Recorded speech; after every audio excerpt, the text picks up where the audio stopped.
once you learn credit and you learn what to do and how to do it and how to manage it, yo, it's like second nature. But you gotta want to learn. You gotta want to do it, and you gotta be consistent and disciplined. Like Yolanda said, you gotta be disciplined. You gotta be consistent, because you ain't gonna do anything, nothing, if you're not consistent.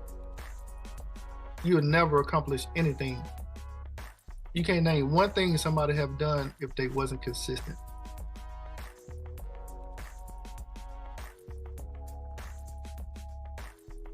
So that's the thing, guys. This week, guess what I need from you guys? I need you guys to be consistent.